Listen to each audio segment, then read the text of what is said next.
గత సంవత్సరం డిసెంబర్లో వచ్చిన బాలకృష్ణ అఖండ 2 తాండవం ఇప్పుడు సంక్రాంతికి వచ్చి సందడి చేస్తున్న చిరంజీవి మనశంకర వరప్రసాద్ గారు సినిమాలు అభిమానులను మాత్రం విశేషంగా ఆకట్టుకుంటున్నాయనే చెప్పాలి.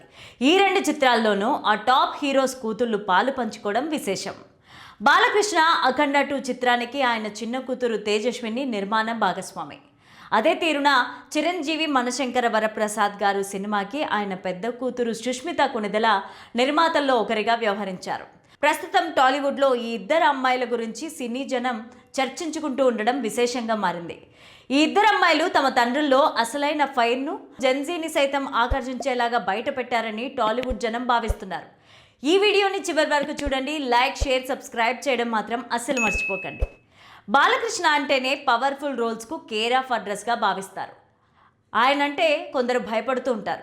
నిజానికి బాలయ్య పరిచయస్తుల్లో ఎంతో జోవియల్గా ఉంటారని చాలామందికి తెలియదు.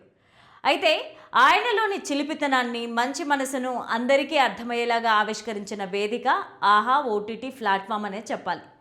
అయితే అందులో బాలయ్య నిర్వహించిన అన్స్టాపబుల్ ప్రోగ్రాం దేశవ్యాప్తంగా విశేష ఆదరణని చూరగొనింది. అస్సలు బాలయ్య ప్రోగ్రాంని అంగీకరించడానికి కారణం చిన్న కూతురు తేజస్విని అనే చెప్పాలి. ఆ షో నిర్మాణంలో తేజస్విని కూడా పాలు పంచుకున్నారు. ఆ తర్వాత తండ్రి సినిమాల కథల ఎంపిక విషయంలోనూ తేజస్విని శ్రద్ధ వహిస్తున్నారని వినిపిస్తోంది. అంతేకాకుండా బాలయ్య డాకు మహారాజ్ మూవీ ఎంపికలో కూడా తేజస్విని జోక్యం ఉందని తెలుస్తోంది. ఈ నేపథ్యంలోనే బాలయ్య అఖండ 2లో తేజస్విని నిర్మాణ భాగస్వామి కూడా అయ్యారు. చిరంజీవికి కొన్ని చిత్రాల నుంచి స్టైలిస్ట్గా పనిచేశారు ఆయన పెద్ద కూతురు సుష్మిత. తన తండ్రిని అభిమానులు ఎలా చూడాలని ఆశిస్తున్నారో అధ్యయనం చేసి అందుకు అనుగుణంగా చిరంజీవి బాడీ లాంగ్వేజ్ను మార్చేశారు సుష్మిత. అంతేకాదు ఆయనను మళ్ళీ ఘరానా మొగుడు, రౌడీ అల్లుడు నాటి చిరంజీవిలాగా తయారు చేయడంలోనూ సుష్మిత కృషి ఉంది. మనశంకర వరప్రసాద్ గారు చిత్రానికి సుష్మిత నిర్మాణ భాగస్వామి మాత్రమే కాదు, చిరంజీవి వింటేజ్ లుక్కు అసలు కారకురాలు ఆమె అంటున్నారు.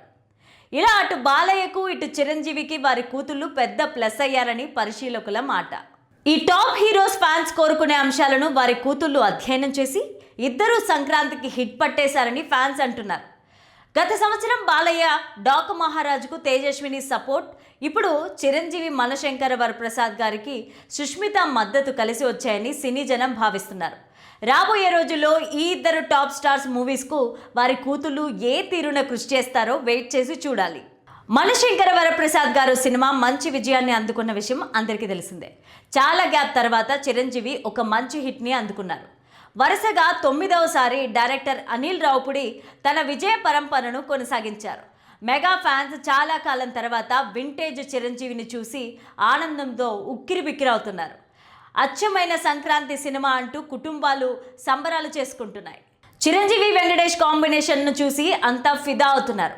మొదటి రోజే 85 కోట్లు వసూలు చేసి ఈ సినిమా రికార్డులు కొల్లగొడుతోంది. అయితే ఇన్ని ఆనందాల మధ్య నెటిజన్లు ఒక అనుమానాన్ని వ్యక్తం చేస్తున్నారు. మనశంకర వరప్రసాద్ సినిమాలో మెయిన్ హైలైట్గా నిలిచింది సుందరి నేనేను అంట ఈ సాంగ్. చిరు నయన్ల మధ్య ప్రేమ పుట్టడానికి కారణం ఈ సాంగ్. తెలుగు, తమిళ్, మలయాళ భాషల్లో ఈ సాంగ్ను అనిల్ బాగా వాడాడు. రజనీకాంత్, శోభన నటించిన తలపతి సినిమాలోని సూపర్ హిట్ సాంగ్ ఇది. దీనికి మ్యూజిక్ మాస్ట్రో ఇళయరాజా. అయితే ఇక గత కొన్నేళ్లుగా ఇళయరాజా ఏ సినిమాలో అయినా తాను కంపోజ్ చేసిన మ్యూజిక్ కానీ సాంగ్ని కానీ తన పర్మిషన్ లేకుండా కనుక వాడితే కేసులు వేస్తున్న విషయం తెలిసిందే. మంజుమల్ బాయ్స్ దగ్గర నుంచి డ్యూడ్ వరకు కూడా ఇలాంటి సంఘటనలు మనం చూస్తూనే ఉన్నాం. అలాగే సుందరి సాంగ్ వాడినందుకు చిరు సినిమా పైన కూడా ఇళయరాజా కేసు వేస్తాడేమో అని అందరూ డౌట్ పడుతున్నారు. తాజాగా ఈ సినిమా థ్యాంక్స్ మీట్లో అనిల్ రావుపుడి ఈ డౌట్ని క్లియర్ చేశారు. తమకు అలాంటి ప్రమాదం ఏదీ లేదని, ఎందుకంటే ఆ సాంగ్ను ఇళయరాజా పర్మిషన్తోనే వాడుకున్నట్లు చెప్పుకొచ్చారు. ఇళయరాజా గారి గురించి చెప్పాలంటే చాలామంది ఆయన పాట వాడుకున్నారని కేసు వేస్తున్నారని అనుకుంటున్నారు. ప్రతిదానికి ఒక ప్రాసెస్ అనేది ఉంటుంది. ఆయన సాంగ్ను వాడుకుంటున్నాం అనుకున్నప్పుడు ఆయన దగ్గరకు వెళ్ళి అడిగి దానికి సంబంధించిన ఫార్మాలిటీస్ ఏమైనా ఉంటే వాటిని పూర్తి చేసి ఆ సాంగ్ని వాడుకోవాలి.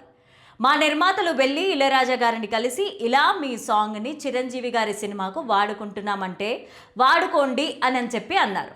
ప్రాసెస్ కరెక్ట్గా ఉంటే ఆయన ఒప్పుకుంటారని చెప్పుకొచ్చారు అనిల్. ఇక దీంతో ఇళయరాజా కేసు వేస్తాడు అనే అనుమానం పోయినట్టే.